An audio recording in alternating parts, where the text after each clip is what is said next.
Estamos aquí conversando con Pablo Canales, quien es editor de Radio Universidad y que tiene muchos años de trabajar aquí para esta emisora.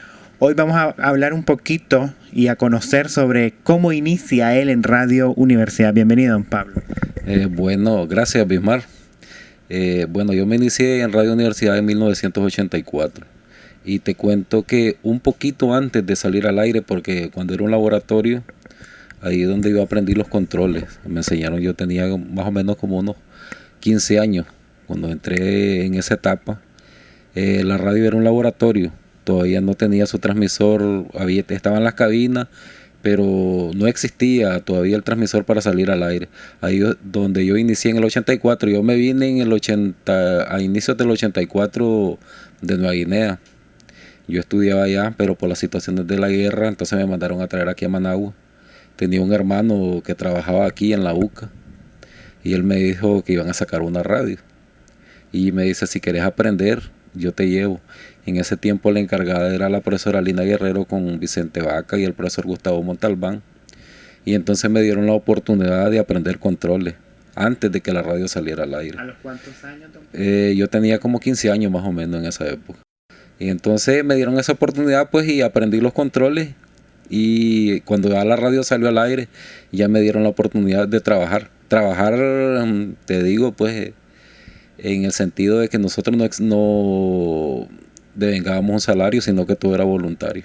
Mira, antes, cuando yo comencé en los controles, en esa etapa no era grabador, ni editor, ni nada, pues, pero sí me fijaba en los muchachos que grababan, que en esa época era con cintas de reel, con cassette, con disco.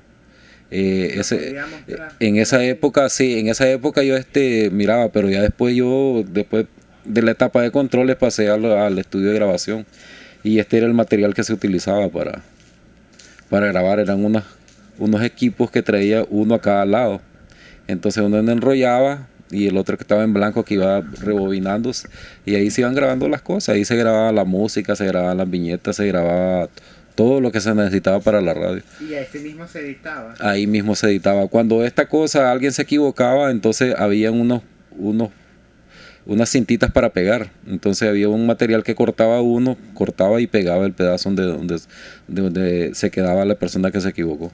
¿Cuáles son sus mejores recuerdos de Radio Universidad cuando estaba ya en el RUDMA? Mira, uno de mis mejores recuerdos es cuando la Radio Universidad adquirió un nuevo transmisor. Que la radio tenía un transmisor pequeño que solo era para Managua, pero no en todo Managua. Pero cuando la radio adquirió un transmisor de 1 kilo, la Radio Universidad se expandió.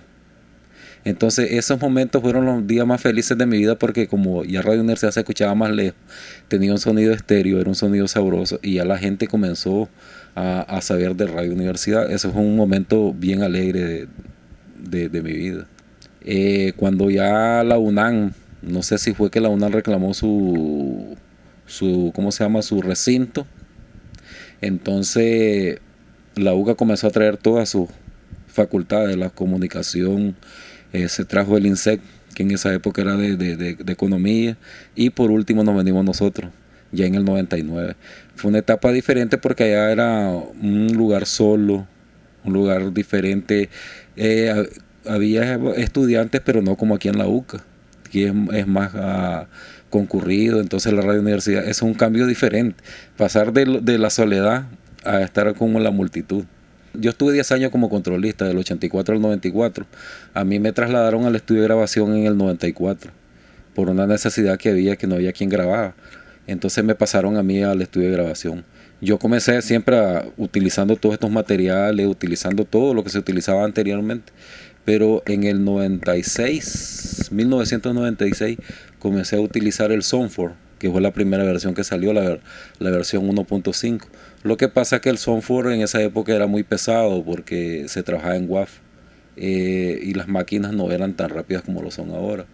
Yo comencé a utilizar el Adobe como en el 2000, que no se llamaba Adobe Audition, no es que se llamaba Cool Edit.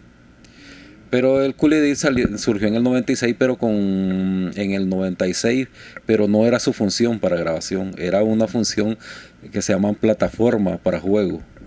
pero no sé a quién se le ocurrió que compró el programa y lo adaptaron para los estudios de grabación. Y bienvenido y bendito sea el programa, porque es una gran herramienta para nosotros los que grabamos. Ya porque tengo 26 años a trabajar aquí, o sea, yo no he tenido otro trabajo. O sea, más que aquí en Radio Universidad desde que nací. Aquí en Radio Universidad aquí he estado y aquí estamos, pues. No sé hasta cuánto tiempo. Okay. Ahí, amigos, hemos conversado con Pablo Canales, quien es el editor, prácticamente más de 20 años trabajando para Radio Universidad, y pues quien actualmente él es el que realiza todas las viñetas. Gracias por habernos acompañado.